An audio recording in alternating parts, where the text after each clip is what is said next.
Hello Kikou, bonsoir tout le monde, j'espère que vous allez super bien. Ici Marlène Fabienne et Soleil, voyez-vous.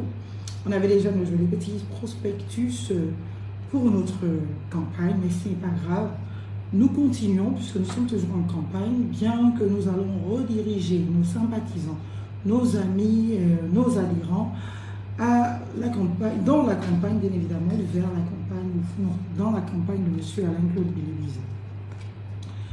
Depuis hier, je vous ai dit, je vous ai partagé quelques petites communications sur, naturellement, eh bien, le rendu de la Cour constitutionnelle. Je ferai une conférence de presse à propos, mais vu que je suis tombée sur quelques publications ce matin de certains de nos compatriotes, j'ai jugé nécessaire de les partager et de faire quelques petits commentaires tout de suite. Et je suis au regret de vous annoncer, chers compatriotes, que l'état de droit n'existe pas dans notre pays. Que l'état de droit se meurt dans notre pays. Que l'état de droit est en danger dans notre pays, chers compatriotes. Je vous le dis avec beaucoup de peine. Je vous le dis avec un ton de gravité. Je vous le dis avec la conscience de la gravité de la situation et des enjeux. Naturellement, eh bien, j'aime pas l'échec, ça c'est sûr. Mais je déteste d'autant plus le non-droit. Je déteste le non-droit parce que je comprends pourquoi certains compatriotes, eh bien, intelligents, intellectuels, ne veulent pas parler de politique, ne veulent pas parler des problèmes du Gabon, ne veulent même pas s'y mêler, laissent faire les médiocres, se concentrent dans leur petite vie privée, leur petite vie de famille, en prenant soin de sa famille, en prenant soin de ses enfants, en prenant soin des siens, sans pour autant rentrer dans des considérations politique ou public. J'ai toujours eu à demander à ces compatriotes, mais comment vous faites pour vivre dans un pays comme le nôtre, comme le Gabon, alors que, eh bien, les choses graves se commettent? Parfois, quand je discute avec certains de ces compatriotes, parfois qui sont même agents publics, qui travaillent dans l'administration publique, ces compatriotes me disent: ah, ma soeur, laisse. Quand on se retrouve en offre, quand tu vois les raisonnements de ces derniers, tu vois les commentaires de ces derniers, tu te rends compte que, mais mon Dieu, ce sont des gens intelligents, ce sont des intellectuels, et pas des moindres.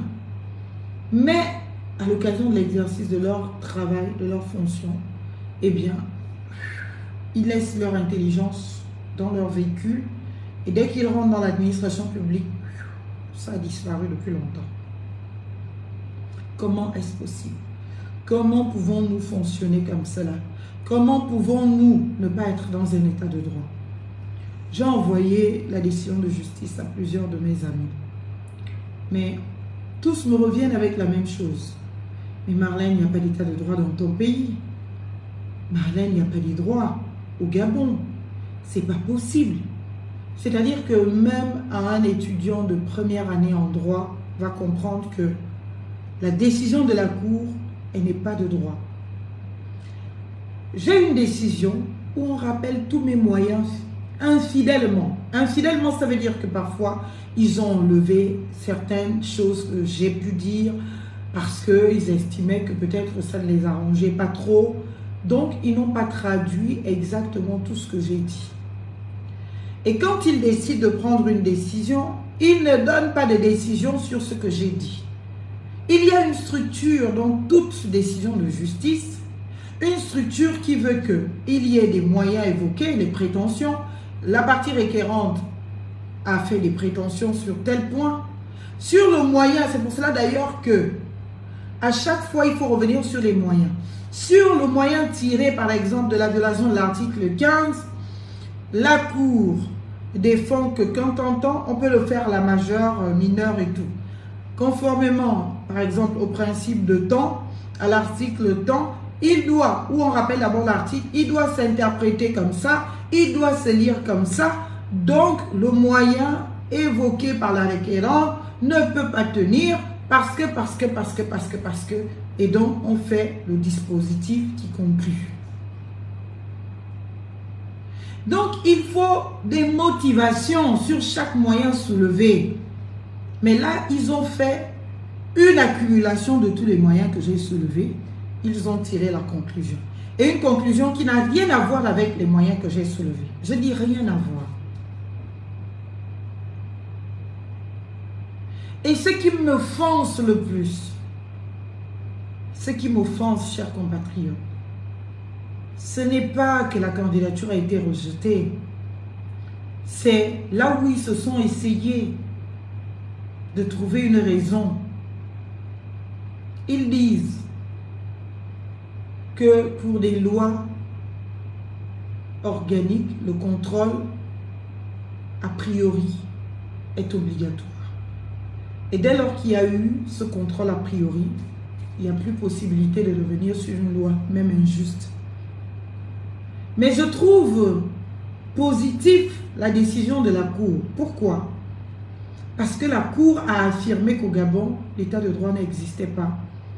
La Cour a affirmé que, eh bien, le Gabon viole les droits fondamentaux. La Cour a affirmé que le Gabon viole les droits humains. La Cour a affirmé que le Gabon viole la Déclaration des droits de l'homme du 10 décembre 1948.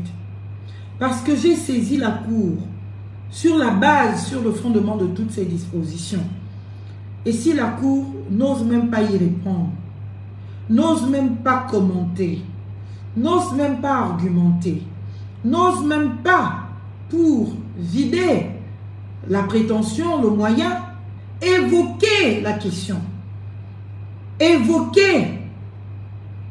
Ça veut dire que la Cour est aux ordres et que l'intelligence gabonaise est en prison. Parce que je ne peux pas croire que tous ces juristes-là ne connaissent pas le droit. Mais ce sont des gens qui sont tenus. Encore, me diriez-vous, personne n'est obligé. Personne n'est obligé d'être tenu. Chacun peut décider d'arrêter d'être tenu. Chacun peut se battre. Donc, ils ont choisi d'être tenus. Le pays gouverné par M. Brice Clotaire Oligui-Nguema dans cette période de transition est un état d'absolu non-droit. Est un état où l'on viole les droits fondamentaux.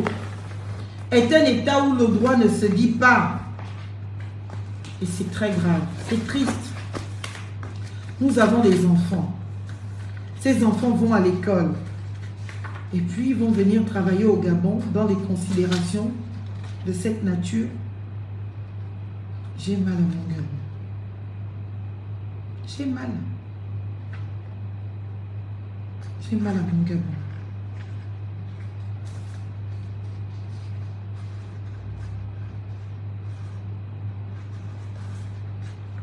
J'ai mal.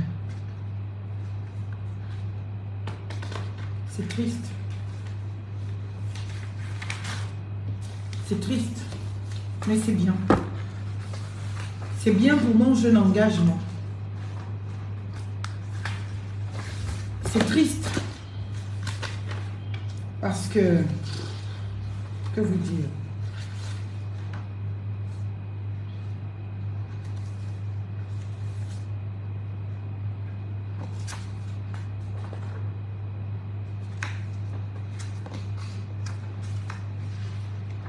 Je ne vous lis que quelques considérants ici. Considérant que Mme Marlène Essolé-Fontama explique à cet effet que l'exigence du mariage comme critère d'éligibilité à la magistrature suprême constitue une discrimination fondée sur la situation familiale en violation des dispositions légales et constitutionnelles, notamment celles des articles 1er de la Constitution, 2 de la Charte africaine des droits de l'homme et des peuples et 7 de la Convention sur l'élimination de toute forme de discrimination à l'égard des femmes, qu'en somme, de tout ce qui précède, la requérante relève que l'exigence du mariage comme condition d'éligibilité est inconstitutionnelle et contraire aux engagements internationaux ratifiés par le Gabon. Normalement, quand tu as fait ça, ça c'est mon moyen. L'article qui suit doit maintenant être la motivation de la Cour, le raisonnement de la Cour, la réaction de la Cour.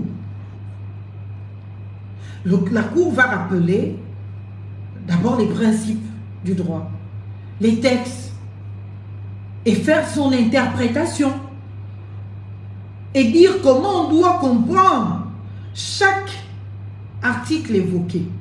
Comment chaque article évoqué doit s'appliquer au Gabon. Comment chaque article évoqué est mal évoqué par moi. Et comment est-ce que la conclusion, le dispositif final ne peut se conclure qu'en lit, comment on appelle, au rejet de ma prétention.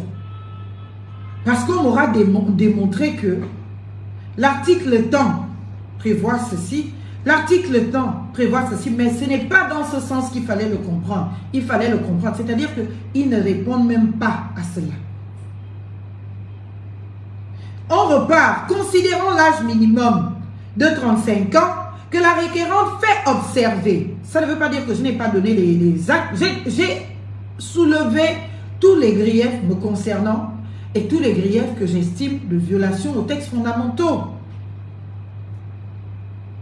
La requérante fait observer que l'article 43 de la Constitution impose l'âge de 35 ans pour être éligible à l'élection du président de la République. Que cependant, soutient-elle, cette disposition doit être interprétée à la lumière des principes démocratiques et des conventions internationales ratifiées par le Gabon.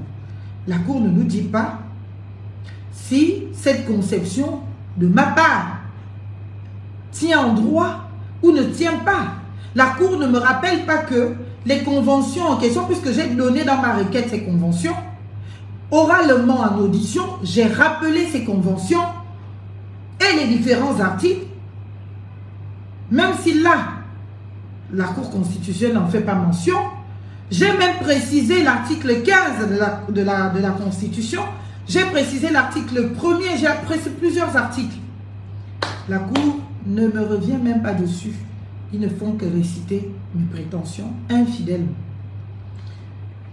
Relativement à l'obligation de paiement au trésor de la caution d'un montant de 30 millions de francs CFA, que Mme Marlène Fabienne Essolé-Funta m'indique que la dite exigence comme condition pour être candidat à l'élection présidentielle est une barrière financière discriminatoire contraire aux exigences d'égalité et de libre accès aux fonctions électives. Qu'elle affirme que l'exigence d'un montant aussi élevé contrevient aux dispositions de l'article 15 de la Constitution et 6 de la Charte de la Transition qui garantissent à tout citoyen le droit de participer à la vie politique dans les conditions de transparence et d'égalité. Sur ça, la Cour ne me dit rien. Que oui, maître, ou je dis maître, Madame Essola, ce que vous soulevez ne peut pas tenir parce que voilà, la Cour doit argumenter. Ils ne font que répéter. Sur l'inconstitutionnalité de certaines dispositions du Code électoral, c'est là où ils ont essayé quelque chose. Considérant que la requérante voudrait voir la Cour constitutionnelle déclarer inconstitutionnels les critères ayant prévalu au rejet de sa candidature à l'élection du président de la République du 12 avril 2025, en ce que ceux-ci violent ses droits fondamentaux, notamment celui d'être candidate à l'élection concernée, que pour parvenir à la validation de sa candidature, elle sollicite donc de la Cour constitutionnelle que celle-ci annule les critères invoqués à l'origine du rejet de sa candidature. D'abord, c'est pas ce que j'ai dit, mais admettons que ce soit le cas. Et vous devez me revenir dessus. Article par article, principe par principe, rien. La Cour continue dans un autre considérant. Considérant qu'il est constant que les critères querellés sont contenus dans la loi organique de 2025 portant code électoral, qu'il s'agit pour l'essentiel des dispositions de l'article 77 et 75, point. Que l'article 45 de la loi organique sur la Cour constitutionnelle modifiée prescrit la conformité à la Constitution d'une loi après sa promulgation d'une ordonnance ou d'un acte réglementaire qui n'avait pas été soumis à la Cour constitutionnelle et qui méconnaîtrait les droits fondamentaux de tout justiciable pour être vérifié par la Cour, saisi à l'occasion d'un procès devant toute juridiction. Et donc, la Cour conclut en disant, d'inconstitutionnel sous peine d'irrecevabilité, elle soulève dès l'ouverture. Donc, considérant qu'il résulte des dispositions légales ci-dessus, rappelez que la Cour constitutionnelle ne contrôle par voie d'exception la constitutionnalité d'un texte normatif que lorsque celui-ci ne lui a pas été soumis avant son entrée en vigueur. Quand l'espèce est intéressant. Tel n'est pas le cas du texte dont la constitutionnalité des dispositions, la constitutionnalité des dispositions, en tout cas, tel n'est pas le cas du texte dont la constitutionnalité, bien évidemment, des dispositions est contestée. Que la loi querellée est une loi organique, laquelle doit être déférée à la Cour constitutionnelle par le Premier ministre avant sa promulgation. Ce, conformément aux dispositions de l'alinéa 1er de l'article 85 de la Constitution. Que dès lors, la constitutionnalité de la dite loi ne saurait être remise en cause. Et qu'en conséquence, la demande en vérification de la conformité à la Constitution des critères contenus dans celle-ci ayant prévalu au rejet de la candidature de Mme Essola à l'élection du président de la République ne peut prospérer. C'est-à-dire que le droit, simplement le droit, le contrôle a priori et a posteriori. Ça veut dire qu'aujourd'hui, avec une cour constitutionnelle à la solde d'Oligui Nguema, Oligui peut se lever un matin avec son parlement à sa solde pour dire que à partir d'aujourd'hui, on tue toutes les femmes au Gabon. Cette cour constitutionnelle à la solde, avec son parlement à la solde, ils vont adopter cela. Et même si cela est contraire aux droits fondamentaux et aux droits absolus de l'homme, la Cour va dire, je ne peux pas contrôler la constitutionnalité d'une loi parce que cette loi a été contrôlée a priori. Donc même s'il y a préjudice, ce qui veut dire que la Cour reconnaît tout ce que j'ai dit. Mais la Cour dit, oh pardon, ma fille, ne viens pas me chercher les problèmes. Je ne connais pas la dangerosité d'Oligui Nguema. Il est capable de tous nous zigouiller si on dit le droit. Donc le prophète dit que nous on ne fait rien. On ne connaît pas. On ne peut pas contrôler la constitutionnalité de cette loi. Non mais, sérieux, je ne sais pas. Mais j'ai pitié de mon pays.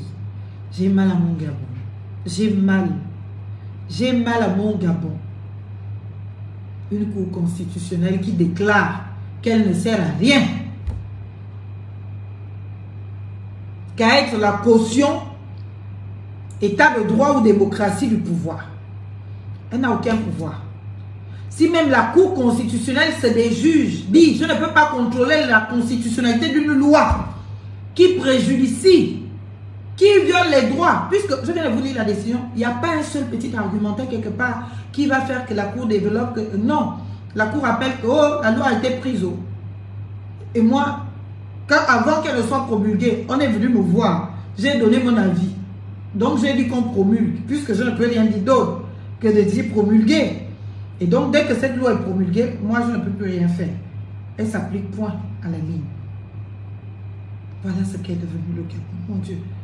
On a nos enfants, nos petites sœurs qui sont étudiants en droit quelque part dans ce monde. Ils vont lire ça à Azamouam, même la structure est anti. J'ai mal à mon Gabon. J'ai mal à mon Gabon. Ce qui, moi, me surprend et me choque,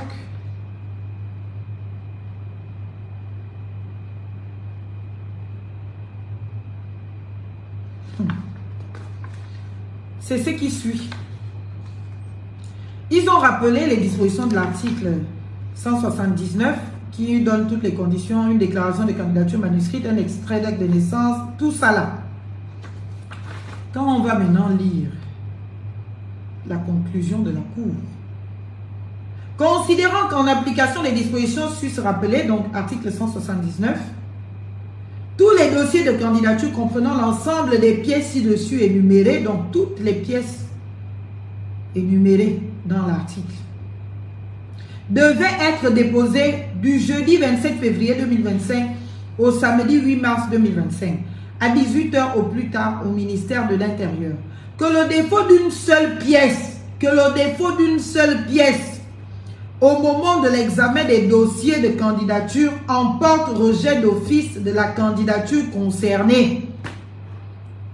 Le défaut d'une seule pièce de tout ce qui est cité là, une quittance de paiement du trésor, un justificatif de renonciation à toute autre nationalité, une déclaration sur l'honneur du candidat attestant posséder que la nationalité gabonaise, une attestation d'aptitude linguistique, un récépissé de déclaration de biens, un certificat de résidence délivré par les services compétents, un certificat médical, une photographie et un signe distinctif, un extrait du bulletin numéro 3 du casier judiciaire, un extrait d'acte de naissance légalisé accompagné, le cas échéant du jugement supplétif ou reconstitutif ayant donné lieu, une déclaration de candidature manuscrite. Donc tout ça là, tu dois donner ça.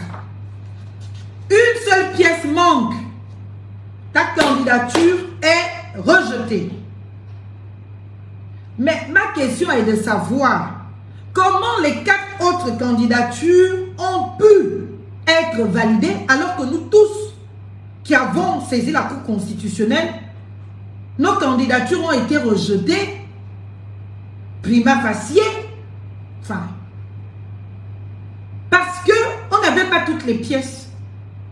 La Cour précise que, considérant en l'espèce qu'il est constant qu'au moment du dépôt de son dossier de candidature, la requérante n'avait pas versé toutes ces pièces, notamment celles qu'on avait déjà citées dans le document qui circule. Son acte de naissance légalisé, l'acte de naissance légalisé de ses parents, son acte de mariage.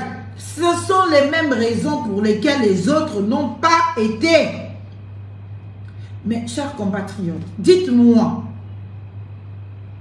comment les 4 autres candidatures ont pu être validées alors que le 8 mars à 18 h, ces candidatures n'étaient pas complètes. Pour ce qui nous concerne tous. Parce que pour ce qui concerne Yama, c'est écrit dans son dossier complet. Nous avons même vu les candidats qui, devant la télévision, ont affirmé avoir déposé la quittance des 30 millions alors que c'est faux. Document officiel du ministère de l'Intérieur faisant foi. Pourquoi on fait ça? On veut construire un état de droit. Vous savez vraiment c'est quoi un état de droit? Est-ce que vous savez c'est quoi un état de droit?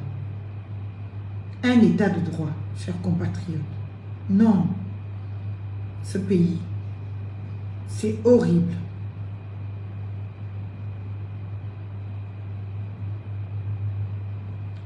Parce que je vais vous dire, pour ceux qui ne savent pas, parce que mon nom est même le premier dans le dossier qui circule du ministère de l'Intérieur. C'est là. Je crois que vous avez vu ce dossier, vous tous. Je vais même vous retourner la caméra pour que vous voyez. Voilà. Ça, c'est un dossier du ministère de l'Intérieur. Et quand vous regardez ce dossier, voilà les motifs du rejet de tous les candidats qui sont là. Tous les candidats, voilà leur motif de rejet. Vous voyez bien, ça c'est mon nom. Et Sola et Fontaine. Voilà. Les motifs du rejet sont là. Tout le monde a des motifs de rejet, les mêmes. Absence de quittance de dépôt CDC. C'est partout en tout cas. Absence de quittance de dépôt CDC. D'acte de mariage. Demi-carte photo noir et blanc. Etc. etc. Absence. Est-ce que vous voyez? Et voilà ce que dit la Cour. Voilà ce que dit la Cour. Vous pouvez faire des captures d'écran. C'est-à-dire la Cour rappelle tout ce qui était ici, pour ce qui me concerne. Vous voyez, voilà tous les candidats recalés. Vous ne voyez pas comment les motifs du rejet sont saturés pour tous les candidats. Aucun des candidats recalés n'avait un dossier complet. Jean-Rémy Yama, voilà les raisons de son dossier. Absence d'acte de naissance du jugement supplétif ou certificat de nationalité du père ou de la mère du candidat. Lui n'avait qu'un seul document qui lui manquait. Est-ce que vous comprenez? Voilà ça. Alors, dites-moi, miracle, par quelle magie, par quel miracle et par quelle magie les autres ont vu leur candidature validée alors que le raisonnement de la Cour est celui selon lequel vous n'avez pas déposé toutes les pièces le 8 mars à 18 h ou plus tard. Eh bien, même si vous êtes venu les déposer après, la Cour n'est pas là pour recevoir vos candidatures. Le dépôt de candidature se fait devant qui de droit. C'est là-bas qu'il fallait compléter à jour, à date.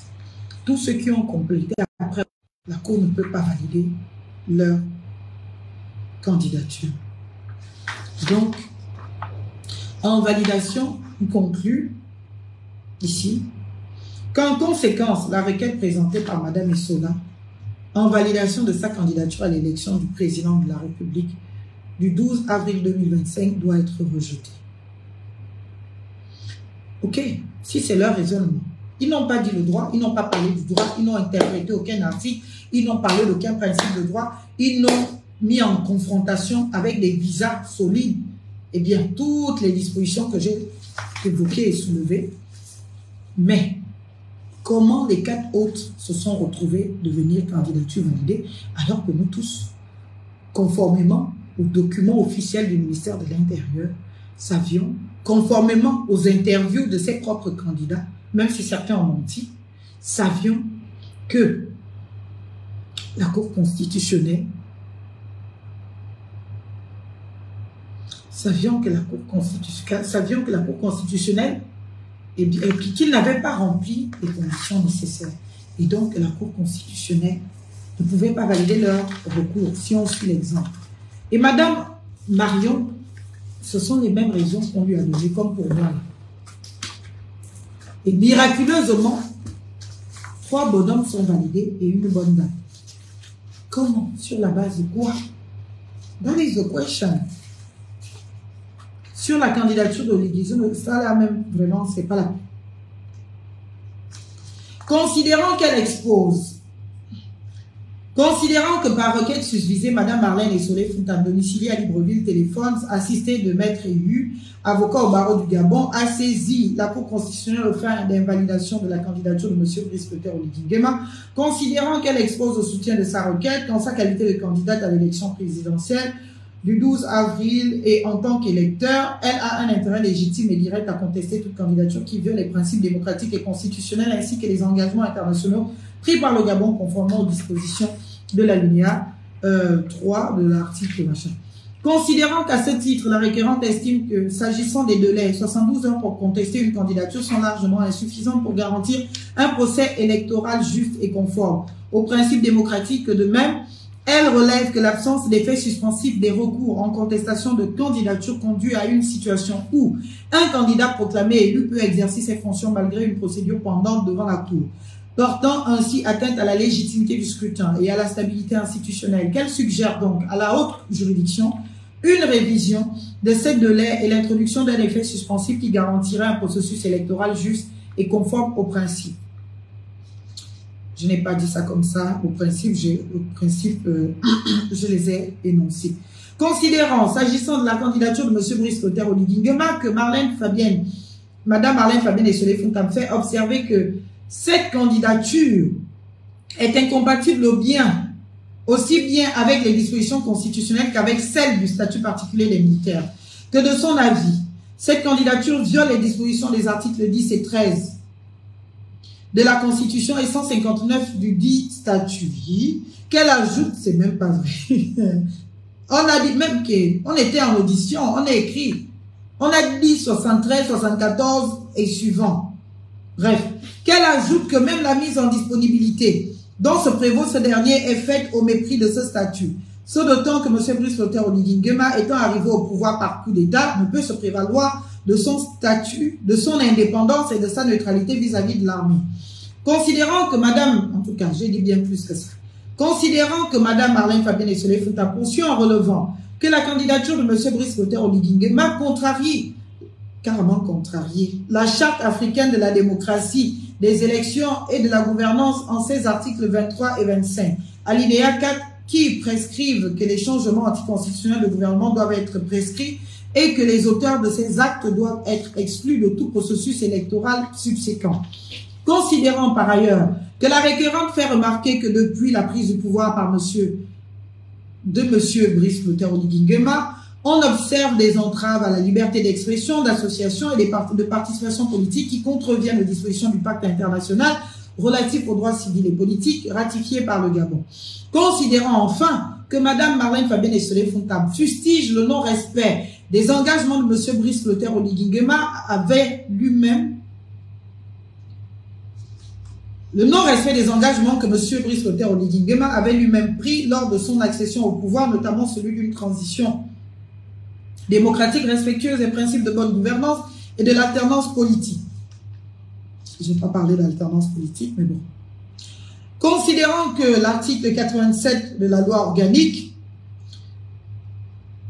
du 19-2025 portant code électoral en République gabonaise, en ses alinéas 1, il dispose tout électeur concerné qui estime être lésé peut en saisir. C'est-à-dire que même là encore, tout l'argumentaire que j'ai tenu devant la Cour pour expliquer à la Cour que le Sénocère ne nous a pas donné d'opportunité à tous ces électeurs de la saisir. On a fini, comment vous estimez qu'alors qu'ils disposaient de 30 jours, ils ont décidé en moins de 12 heures de temps. La Cour constitutionnelle était fermée le dimanche. À quel moment un électeur aurait-il pu saisir la Cour? J'ai parlé du droit à un procès effectif, un recours effectif. J'ai parlé du droit à un procès équitable. J'ai parlé de toutes les dispositions. C'est l'article 8 de la Déclaration universelle des droits de l'homme sur le droit à un recours effectif. J'ai parlé de tout ça. Ils ont infidèlement retranscrit, mais ce n'est pas grave. Donc, ils parlent de tout cela pour me dire que, considérant qu'il s'infère des dispositions des articles 86, je rappelle que la requérante en sa avait faculté de constater qu'il s'ensuit que le recours de Marlène Fabienne Esselé-Fout en invalidation de la candidature de M. Brice Clotaire Oligui Nguema à l'élection du président de la République doit être déclaré irrecevable. Décide la requête par Madame, introduite par Madame en invalidation de la candidature à l'élection du président de la République est irrecevable. Voilà. C'est horrible. C'est indécent. C'est, je vous assure, aucun droit. Même parler du droit, rappeler même un petit principe. Allez même dire que bon, tu as tort. Ce n'est pas vrai. Ce que tu dis, même ça là, ils ne pouvaient pas dire. Ils ont seulement dit, hein, pour la requête d'Oligui, c'est irrecevable. C'est faux. Elle ne peut pas être irrecevable puisque j'ai été auditionnée. Et la loi organique sur la Cour constitutionnelle prévoit que, je vais même vous donner l'article, eh bien, dès lors que vous êtes convoqué pour une audition sur un dossier, une requête introduite à la Cour, ça veut dire que votre requête est recevable. Votre requête est recevable. C'est ce que ça veut dire. Donc, je ne comprends pas comment une requête qui a été jugée recevable va devenir irrecevable à la fin. On fait ça comment?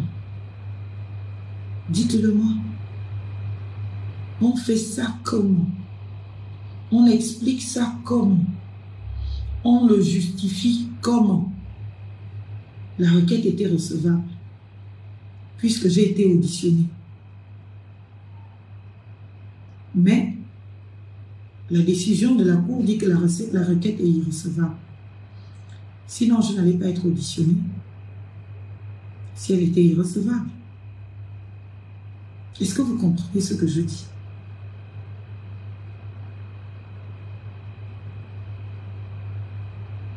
Procédure, c'est l'article 8 ou le petit 8.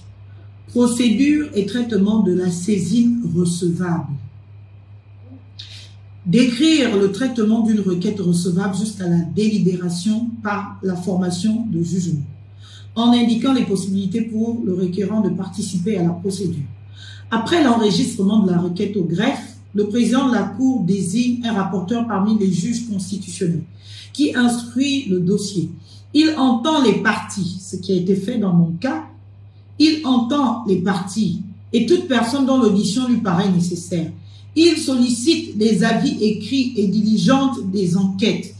Il peut se faire assister d'un ou plusieurs rapporteurs adjoints dans l'accomplissement de sa mission. Le juge rapporteur analyse les moyens soulevés et énonce les points à trancher. Le rapport est lu à l'audience par le juge rapporteur. Par dérogation au caractère écrit de la procédure, le président de la Cour peut inviter les parties à présenter leurs observations par voie orale à l'audience après lecture du rapport. Ensuite, la Cour constitutionnelle met l'affaire en délibéré et fixe la date du prononcé de la décision. Écrit noir sur blanc. Loi organique portant Cour constitutionnelle du Gabon. Donc, on me convoque parce que mes 2 requêtes sont recevables. On m'auditionne sur ces 2 requêtes, c'est parce qu'elles sont recevables.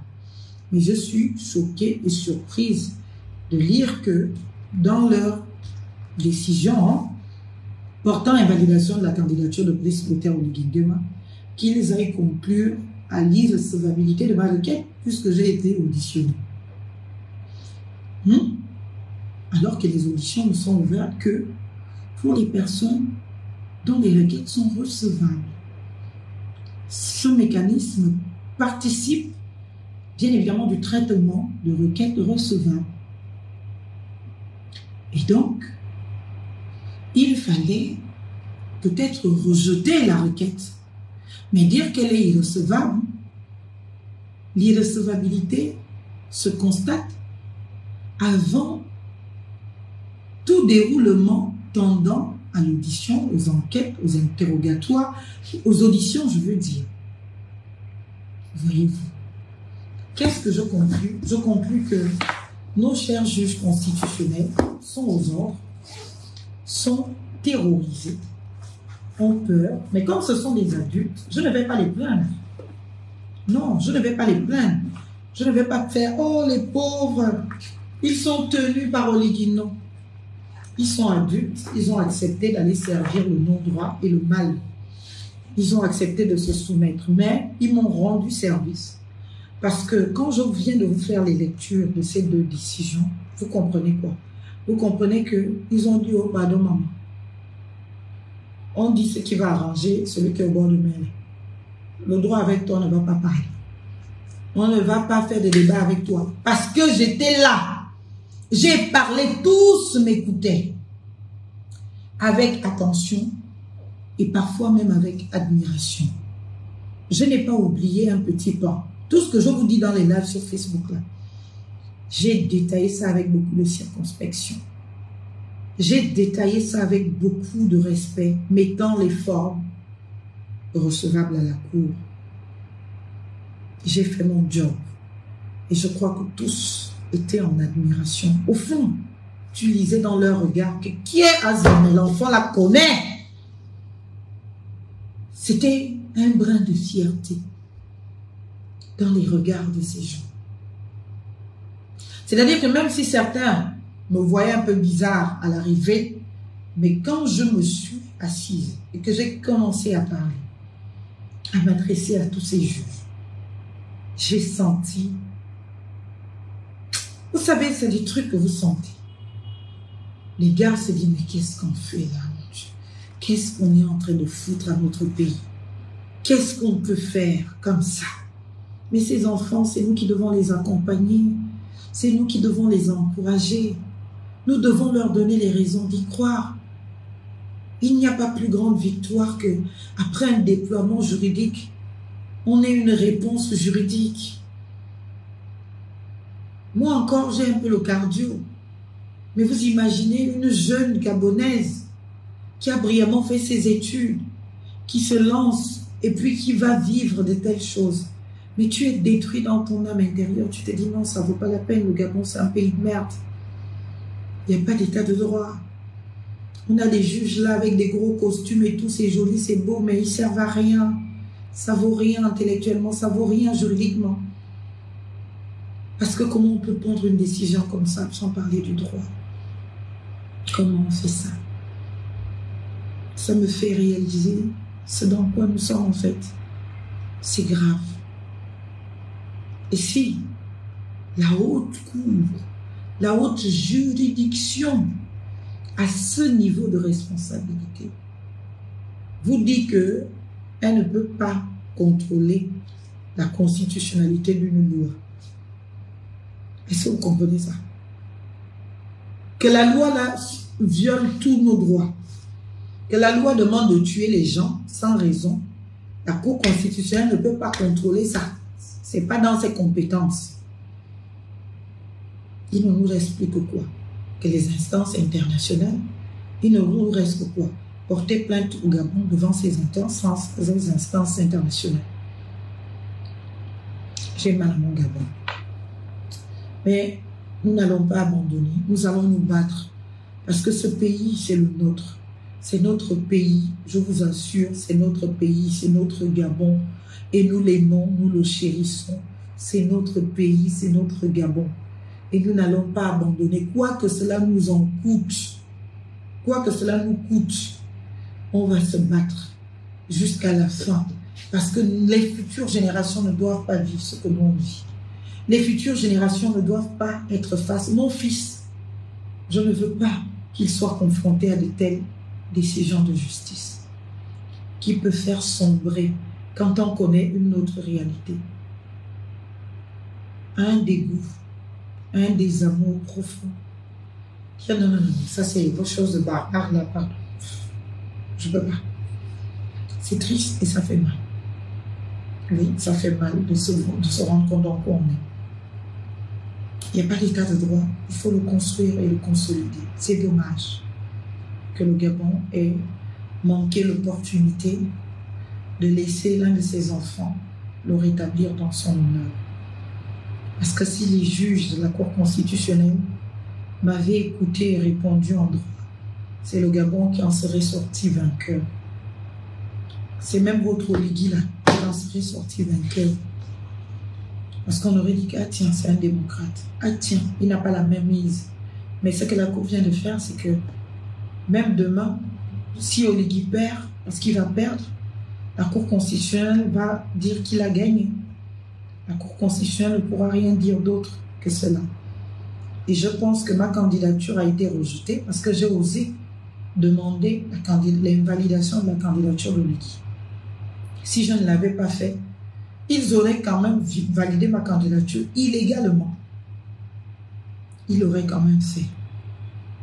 Illégalement. Parce que je leur ai dit, c'est pour cela que j'ai demandé à la Cour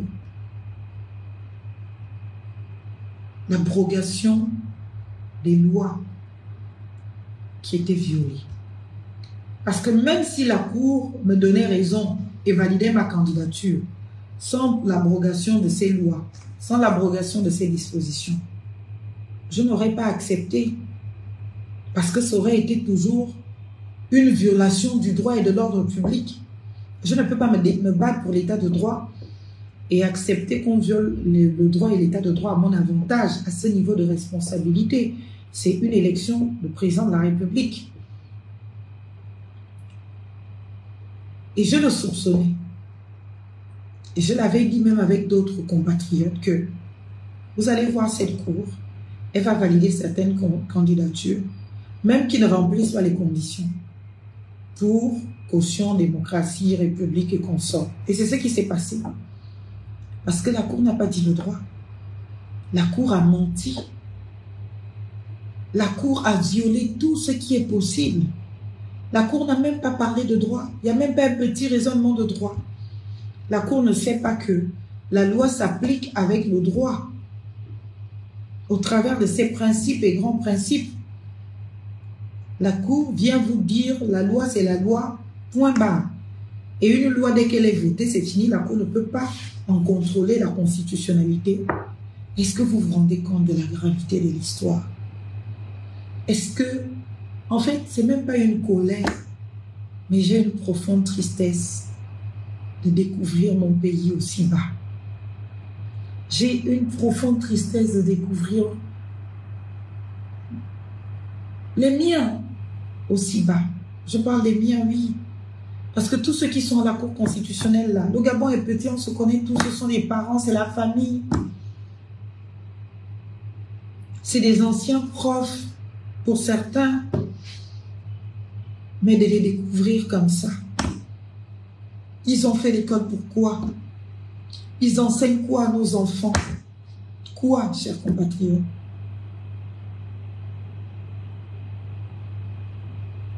Nous avons de jeunes étudiants à la faculté de droit là, à l'UOB, à qui on va devoir expliquer que dès qu'une loi est votée, c'est la loi éternelle.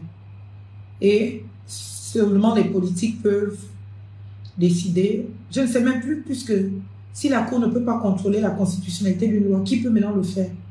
Les parlementaires? Non, ils ne peuvent pas. C'est pour cela que je vous dis, sortez de tous ces comportements funambulistes. Réappropriez-vous votre identité, votre souveraineté. Défendons le Gabon. Défendons la République, s'il vous plaît. Défendons le Gabon et défendons la République. Défendre le Gabon et défendre la République, c'est défendre l'état de droit. On ne peut pas me donner une décision, la donner à Marion, la donner à Jean-Rémy Yama, où il est écrit noir et blanc que tous les dossiers rejetés par la Commission nationale d'organisation et de coordination des élections et du référendum sont rejetés. Parce que c'est là-bas qu'il fallait compléter toutes les pièces. On ne complète pas les pièces à la Cour. Alors que nous tous, on avait ce problème. Sauf Manganga Moussavou. Parce que Manganga Moussavou, lui, il a été recalé pour son âge. Donc, il n'avait aucun défaut de pièce. Mais nous autres, tous les candidats qu'on a repêchés, là, les 4 qu'on a repêchés, tous avaient les mêmes pièces que nous autres qui manquaient. Comment la Cour décide que nous, nos candidatures sont parfaitement rejetées parce qu'il fallait déposer toutes les pièces là-bas à la commission le 8 mars. Et pour les autres, miraculeusement, leurs candidatures sont validées. Et ils vont aller te dire, les décisions de la Cour sont insusceptibles de tout recours. S'applique, point barre. Allez voir ailleurs si j'y suis. C'est très grave. C'est pour cela que le projet que nous portons, que je portais moi, et le projet d'Ensemble pour le Gabon, d'Alain Claude, est un projet de réforme de la justice que vous n'imaginez pas. On va vous les expliquer. La réforme de la Cour constitutionnelle, la loi de la réforme de la Cour constitutionnelle, la réforme de la justice en général. On ne peut pas continuer. Là, on n'est pas dans un état de droit, on est dans un état d'assujettissement de tout le monde. Et on donne quelques apparats d'une république, d'un état de droit qui fonctionne. Alors là, aucun état de droit ne fonctionne. Je dis bien aucun. Aucun état de droit ne fonctionne. Et c'est dommage, et c'est triste. Je vous laisse pour ce soir. Ça m'affirme. C'est un ton de gravité dans mon être et dans ma tête. Le constat de ce genre de choses. Un ton de sérieuse gravité, mais qui ne peut pas être de nature à me décourager. Ça te fait juste te rendre compte de l'étendue du travail à faire. Nous avons à bosser, nous avons à travailler, et ce travail va être dur. Ça va encore être des nuits blanches. Cela fait combien de temps? Je n'ai même pas dormi plus de 4 heures de temps de toute ma vie. Parce qu'on bosse pour notre pays. On bosse pour le Gabon. Les quelques clients que le CTLI n'a pas encore convaincus nous jeter à la poubelle, on est obligé même de venir travailler pour eux. On travaille, mais surtout pour le Gabon. Et le combat pour le Gabon, il doit se faire. Et dans toutes les sphères. Et avec toutes les forces possibles. Soyez de contribution. J'ai reçu des jeunes aujourd'hui, des jeunes qui y croient, qui disent non la grande, on ne va pas te laisser seule. Tu es aussi gabonaise comme nous. Et c'est pour nous que tu te bats. On ne peut pas te laisser seule. On va se battre avec toi. On va te retrouver. Et j'ai été contente. On néglige les réseaux sociaux.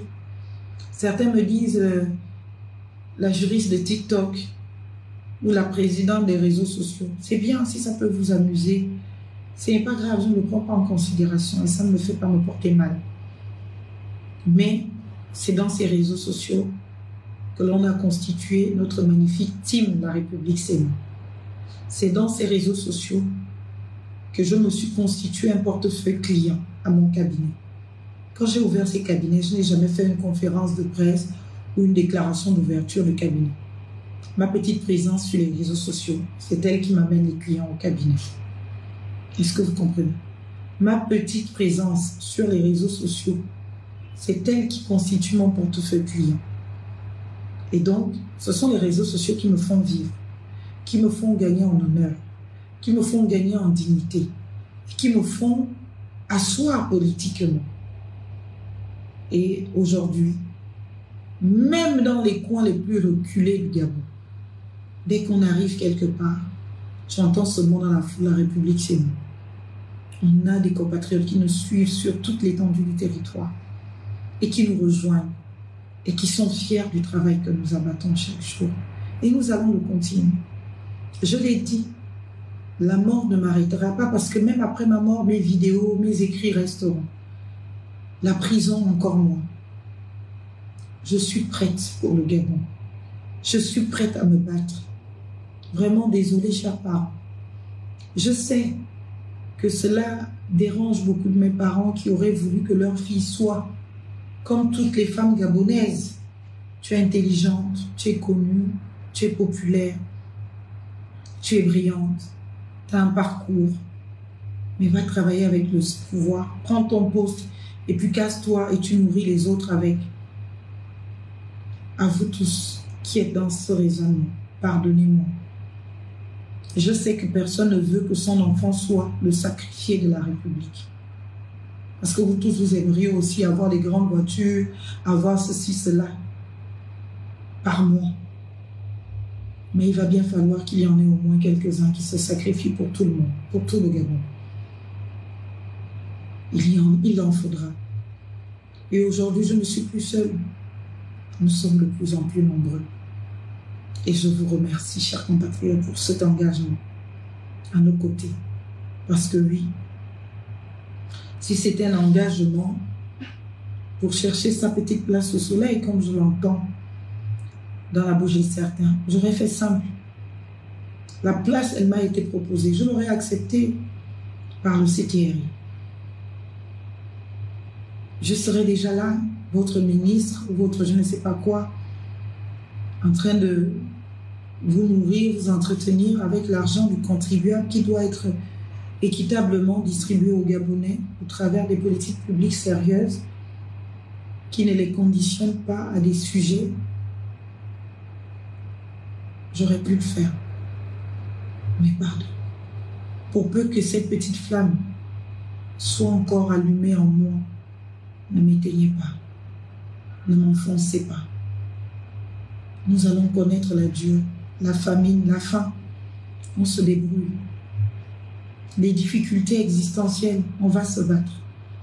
Ça mérite de tenir. C'est pour cela que je vous dis, vous qui y croyez, il faut vous y investir. Physiquement, financièrement, matériellement.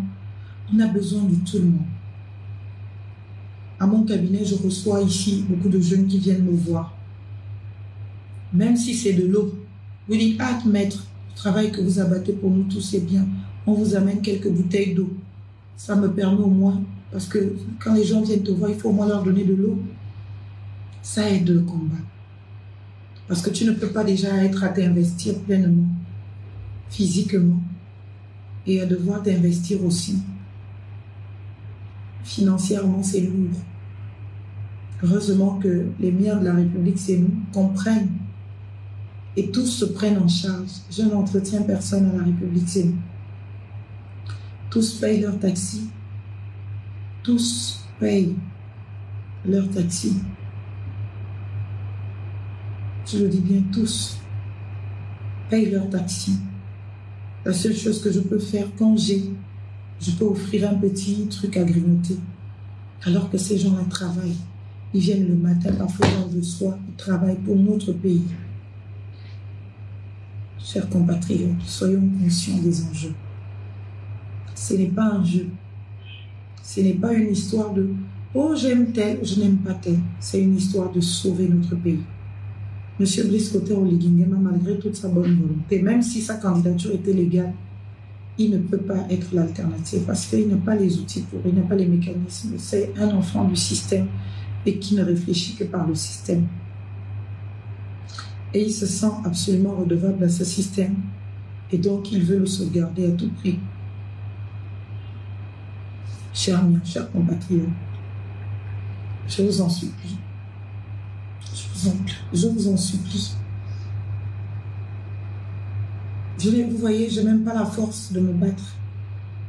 Quand je dis la force, c'est-à-dire d'être de contradiction avec certains qui ricanent, certains qui ne comprennent pas ce qui se passe, certains qui insultent, certains qui viennent tirer les commentaires bizarres. Je n'ai pas la force. Je n'ai même plus cette énergie parce que la seule énergie que j'ai là, c'est de tout faire pour que nous gagnions. Notre candidat retenu, M. Alain-Claude Bilibi-Zot. C'est la seule énergie que j'ai. Et parallèlement, avec mes équipes, nos compatriotes, on va se battre dans le monde entier pour faire entendre le droit. Et nous poursuivrons en justice toutes les personnes concernées. Et ces poursuites judiciaires ne vont pas se limiter qu'à l'international, même ici au Gabon. Sur le plan pénal, nous avons de quoi faire. Même si les décisions de justice sont rendues anticonstitutionnelles, enfin, irrecevables, on prendra. Ça fait un récit. Au moins, c'est dans l'histoire. Marlène a saisi la cour pour telle raison, telle raison, telle raison. Et voilà ce qu'était la décision de la cour. J'ai confiance que quand le changement arrivera, pas le changement des individus qui continuent un système, mais le changement du système, ces décisions de justice-là, celles de la cour, on va les encadrer sur les grands carrefours, surtout à l'université, pour que les étudiants en droit sachent ce qui était l'état de droit au Gabon à cette période-là. C'est horrible, c'est grave. Je vous aime de tout mon cœur. Oui, j'arrive. Je vous aime de tout mon cœur. Vraiment. De toutes mes forces. Nous avons essayé d'être candidats. Nous y étions prêts. J'arrive! Ils en ont décidé autrement. Alors, chers compatriotes, mobilisons-nous derrière la seule candidature en capacité de véritable rupture. Et ce sera avec nous. Je suis là. Dites-vous bien qu'il ne pourra rien faire qui aille à l'encontre de ce qui nous a mis ensemble. Parce que ce sont les valeurs, le Gabon, l'état de droit, la République effective. Ce sont toutes ces choses qui nous ont mis ensemble politiquement. Et donc, ce sera respecté. Faites-moi confiance. Je vous aime. Je vous porte dans mon cœur. Et que tout ce à quoi nous croyons préserve le Gabon, sauve le Gabon et nous sauve tous. Vive la République, pour que vive le Gabon. Je vous remercie.